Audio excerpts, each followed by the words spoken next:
بعد سے وہ اس بارے میں تو 2 اور 2 4 کی طرح بالکل یہ بات واضح ہے کہ اسلام میں موسیقی جائز نہیں ہے. اس کے بہت سارے دلائل ہیں. پہلی دلیل قرآن مجید کی آیت ہے وَمِنَ النَّاسِ مَن يَشْتَرِي لَهْوَ الْحَدِيثِ لِيُضِلَّ عَن سَبِيلِ اللَّهِ.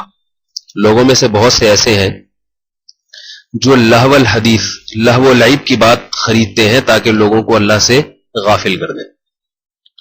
اور اس کے بارے میں بڑے بڑے صحابہ سے صحیح سند سے ثابت ہے کہ اس سے مراد گانا بجانا ہے. کیونکہ رسول اللہ صلی اللہ علیہ وسلم قرآن پڑھتے تھے تو بعض مشرکین نے گانے بجانے کا انتظام کیا.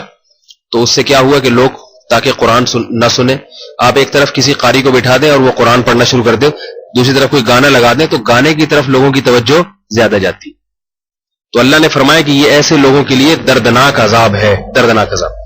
موسیقی انسان کو قرآن سے غافل کرتی ہے. یقین نہ آئے تو تجربہ کر کے دیکھ لینا. ایک دفعہ قاری کو بٹھا دیں، تلاوت سنو اور کسی کو گانا لگا دیں کسی کا، تو آپ دیکھیں گانے میں تو آپ بس میں گانا لگتا ہے کیسے سر دھننا شروع کر دیتے ہیں. اس لیے کہ گانوں کی سریں ہوتی ہیں اور اس میں ایسا اتار چڑھا ہوتا ہے کہ اس میں انسان کو لذت، جو ظاہری لذت ہے وہ بہت حاصل ہوتی ہے.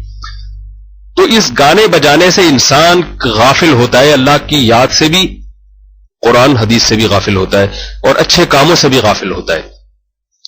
اگر کوئی گلوکار اچھے اچھے کام بھی کر رہا ہے تو اس کا یہ مطلب نہیں ہے کہ یہ پھر اس کو تو گانوں نے غافل نہیں کیا. ایک چیز جو بنیادی، جس چیز کی بنیاد اس کے لیے ہے، تو اگر وقتی طور پر اس کا کوئی فائدہ بھی ہو رہا ہو نا وقتی طور پر، تو اس وقتی فائدے کو دیکھ کر کبھی عمومی قاعدہ اور قانون نہیں بنایا جاتا. یہ اصول ہے شریعت کا. اصل موسیقی میں جو ایک صفت رکھی گئی ہے وہ یہ ہے کہ غفلت پیدا کرنا ہے، انسان کو اچھے کاموں سے دور کر دینا انسان. دوسری بات یہ کہ یہ دلیل اگر کسی کی سمجھ میں نہیں آتی، اول تو آنی چاہیے، قرآن کی آیت ہے، اس کی تفسیر میں صحابہ کے اقوال ہیں. دوسری بات یہ کہ حدیث میں آتا ہے، ترمذی کی حدیث ہے، رسول اللہ صلی اللہ علیہ وسلم نے ارشاد فرمایا، صحیح حدیث ہے، کہ قرب قیامت میں گانے بجانے کے آلات بہت زیادہ ہو جائیں گے. اور آپ نے قیامت کی نشانیوں میں سے یہ نشانی بتائی کہ میری امت میں بھی بہت سے لوگ ایسے ہیں جن کی شکلیں بندر اور خنزیر کی بنا دی جائیں گی، سور کی شکلیں، اور زمین میں دھسنے کا عمل بھی ہوگا، زلزلے بھی آئیں گے اور طوفان بھی آئیں گے. آپ نے فرمایا کہ یہ نشانیاں اس وقت ظاہر ہوں گی جب گانے بجانے کے آلات بھی زیادہ ہو جائیں گے اور گانے بجانے والیاں بھی زیادہ ہو جائیں گی. تو یہ صحیح حدیث ہے ترمذی کی. معازف کے الفاظ ہیں، معازف گانے بجانے کے آلات کو کہتے ہیں. ظاہر ہے آلہ خود تو نہیں گاتا نا، وہ تو موسیقی کو یہاں معازف سے تعبیر کیا گیا جو موسیقی کے آلات ہیں.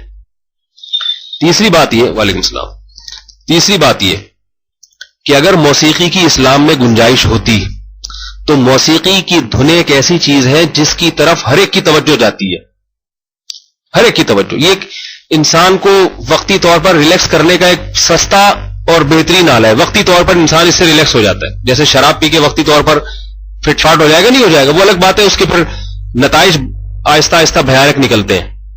تو موسیقی سن کے بھی وقتی لذت بہت حاصل ہوتی ہے، اور وقتی لذت کی جتنی بھی چیزیں ہیں ان کو ہر دور کے انسان نے اختیار کیا ہے، ہر دور کے انسان نے. یہی وجہ ہے کہ آپ دیکھیں گے کہ ہر قوم میں موسیقی کا رواج رہا ہے. تو اب سوال یہ پیدا ہوتا ہے کہ صحابہ کرام میں سے کسی ایک صحابی سے بھی ثابت نہیں ہے کہ انہوں نے کوئی ایک بانسری بجائی ہو موسیقی کے لیے. تو اگر اسلام میں اس کی اجازت ہوتی تو یہ تو ایسی مرغوب چیز ہے کہ 1,24,000 سے زیادہ صحابہ، ان میں کوئی تو موسیقی کا استعمال کرتا ہے ریلیکس ہونے کے لیے. شراب پیتے تھے وہ لوگ، جب اسلام نے منع کیا چھوڑ دی.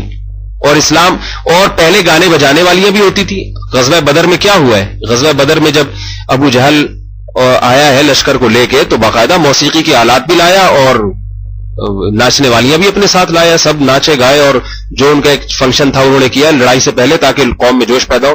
صحابہ کرام میں سے کسی نے یہ کام نہیں کیا. تو جس چیز کا داعیہ موجود ہو پھر بھی وہ کام نہ کیا جائے تو یہ اس کی علامت ہوتی ہے کہ اس کام پر پابندی لگی ہوئی ہے. سمجھ رہے ہیں بات کو؟ اس کی مثال ایسے ہے جیسے دیکھو کھانے کا شوق تو ہر ایک کو ہے یا نہیں ہے؟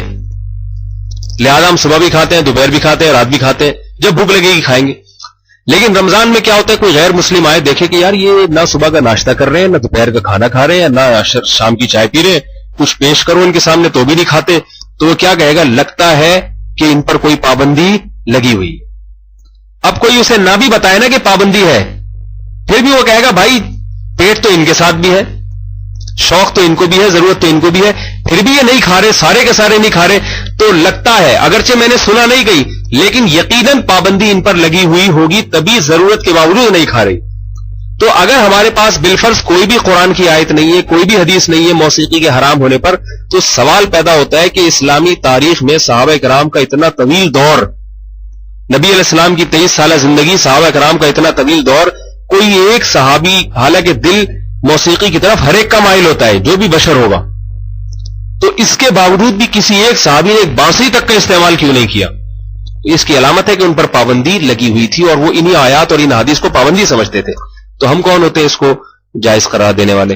اور حقیقت یہی ہے کہ داؤد علیہ الصلوۃ والسلام کی چونکہ آواز بہت خوبصورت تھی، اس لیے ان کی آواز کو موسیقی کی دھنوں سے بعض لوگ تعبیر کر دیتے ہیں، جیسے موسیقی کی دھنیں ہوتی ہیں نا، جھوم جاتا ہے آدمی، تو بعض لوگوں کی آواز بڑی شاندار ہوتی ہے، تو داؤد علیہ السلام کو تو معجزہ ہی آواز کا دیا گیا تھا، اتنی خوبصورت آواز تھی کہ وہ پرندے ان کی آواز سن کے ٹھہر جایا کرتے تھے، اور جب تلاوت کرتے تھے تو پرندے ٹھہر جایا کرتے تھے، انسان اور جنات کھڑے ہو کر سنتے تھے، تو اس لیے ان کو جو ہے نا وہ اس سے تعبیر کیا جاتا ہے۔ اس کا یہ مطلب نہیں معاذ اللہ کہ وہ کوئی بانسری لے کے بیٹھتے تھے یا کوئی موسیقی بجاتے تھے، یہ پیغمبر کی بہت بڑی توہین ہے، پیغمبر پر بہت بڑا بہتان ہے، اللہ تعالیٰ اس کی سے حفاظت فرمائے۔ اور بھی اس میں کہنے کو بہت کچھ ہے لیکن عقل مند کے لیے اتنا ہی کافی ہے میرا خیال ہے، تو چھوڑ دیں، اللہ تعالیٰ کے جنت میں انشاءاللہ موسیقی بھی سنوائیں گے، سارے سر ور بھی وہاں پر جو ہے نا ہوں گے انشاءاللہ، اتنے کے لیے چھوڑ دیں۔ باقی یہ کہ موسیقی اچھی لگتی ہے وہ فطرت ہے، انسان فطرت ہے، فطرت کا مطلب یہ کہ جو بھی سر والی آواز ہوگی اس کی طرف انسان کی طبیعت مائل ہوتی ہے۔